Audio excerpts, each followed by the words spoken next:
Semana que acaba, semana que começa. A semana que terminou foi uma semana, uma vez mais,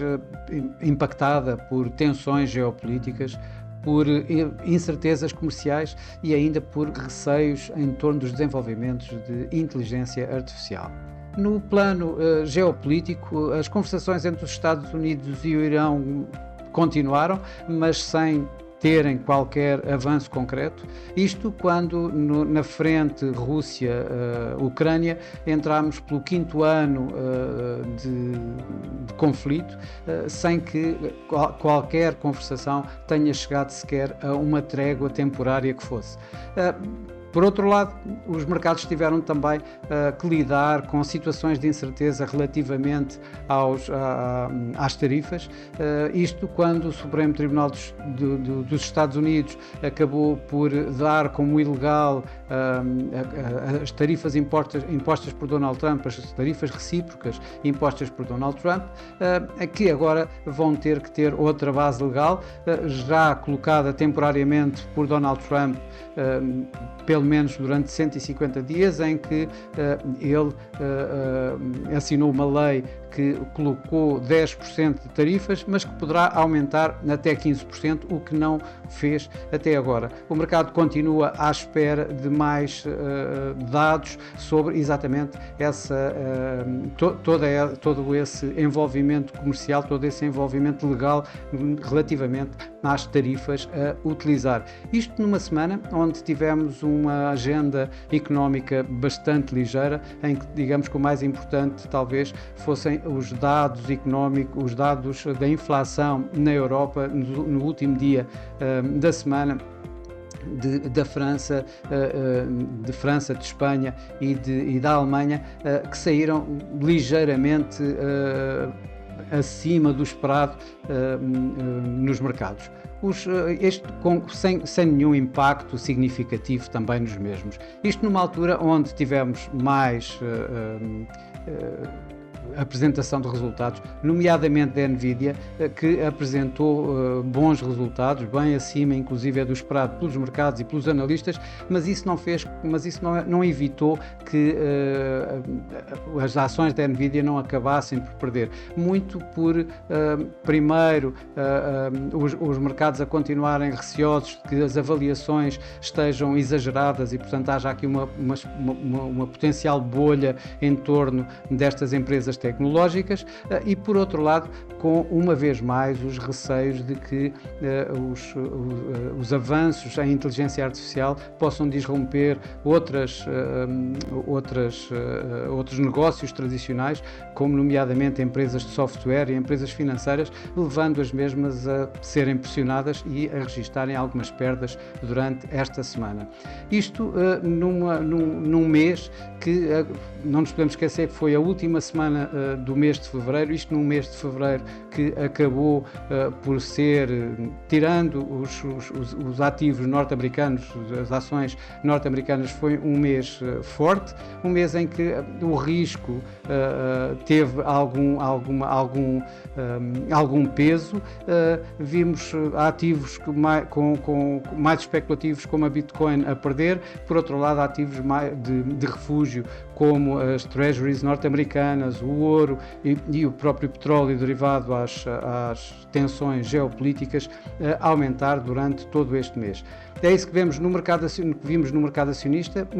A última semana de fevereiro, que acabou por ser bastante benéfica para as ações asiáticas, o Nikkei a ganhar 3,5%, como vemos por aqui. Já não foi tão bom para os Estados Unidos, onde o S&P 500, como vemos por aqui, perdeu mais de 1%,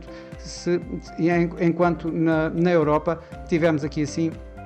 uma semana entre ganhos e perdas, com o Eurostoxx a manter-se praticamente inalterado no final dessa semana, a negociar em torno dos máximos de sempre. Já durante este mês tivemos também fortes ganhos na Ásia, tivemos aqui o Nikkei a ganhar 10%, e isto não foi o que ganhou mais. Índices como o Kospi, da Coreia do Sul, que são mais a cara, digamos,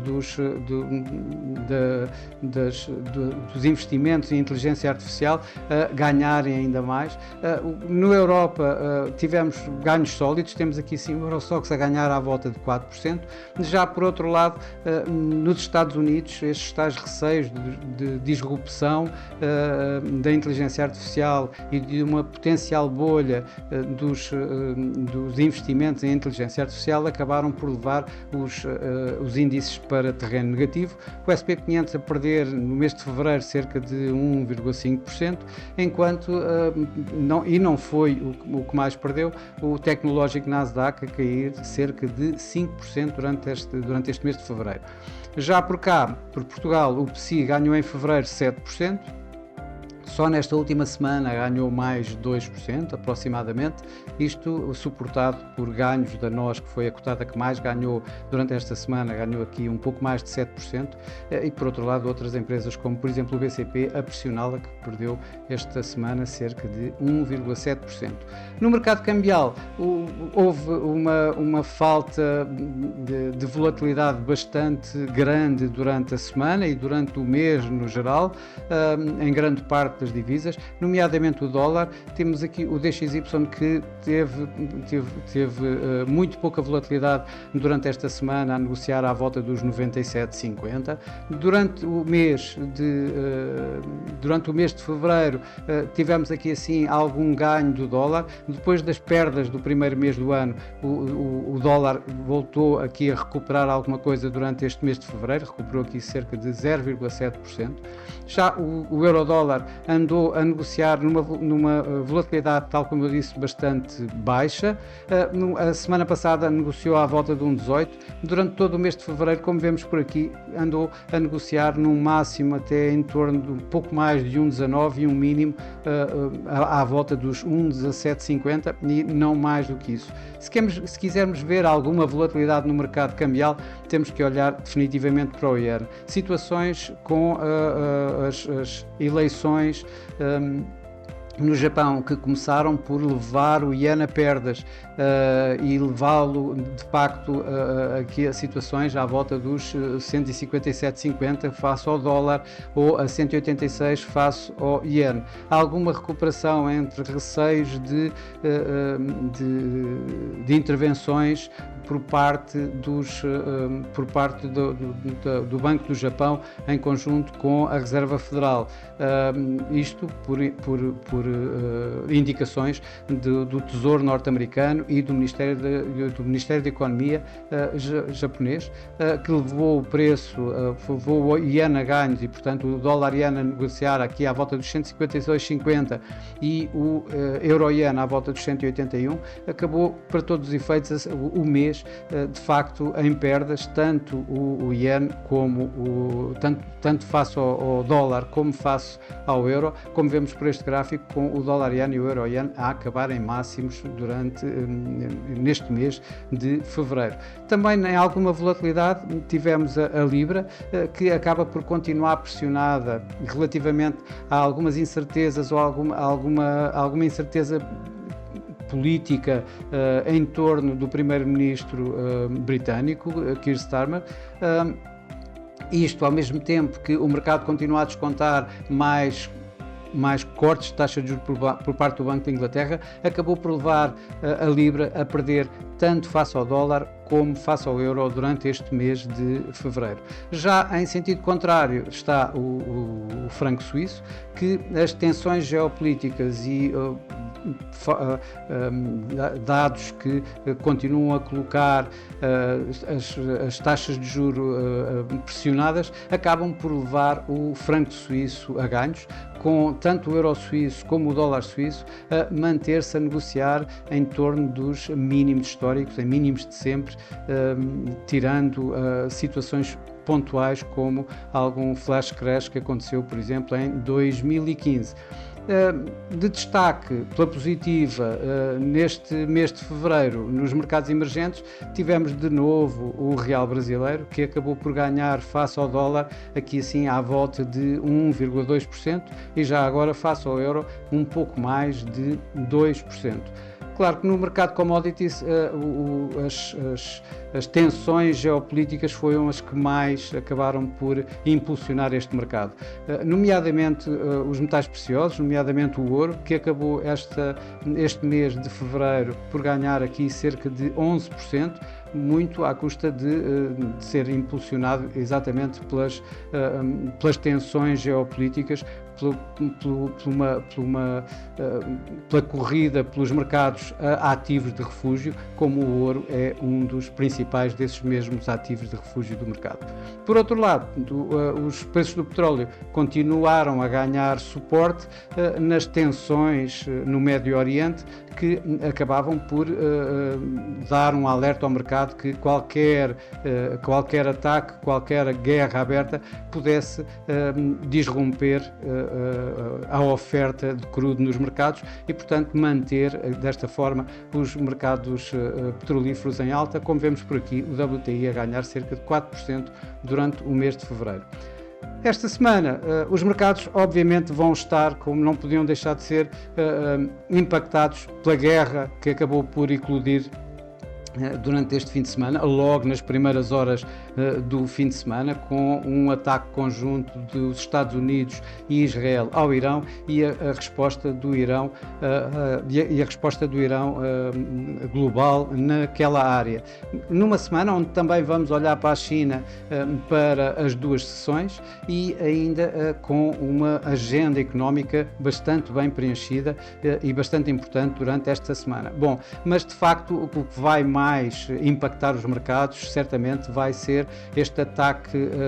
esta guerra aberta entre os Estados Unidos e Israel ao Irão. Os ataques já foram feitos, as respostas dadas pelo Irão também estão a ser feitas, o Estreito de Hormuz está para já fechado. Ora, tudo isto indica que vamos ter alguma aversão ao risco aqui pela frente, com os mercados dirigirem-se uma vez mais aos tais ativos de refúgio, nomeadamente em termos das moedas. O dólar norte-americano e o franco suíço serão provavelmente os mais escolhidos esta semana. Por outro lado, o petróleo, considerando que estamos numa situação geográfica bastante importante e sensível para o crudo, tanto como produção como pelo sítio onde passa grande parte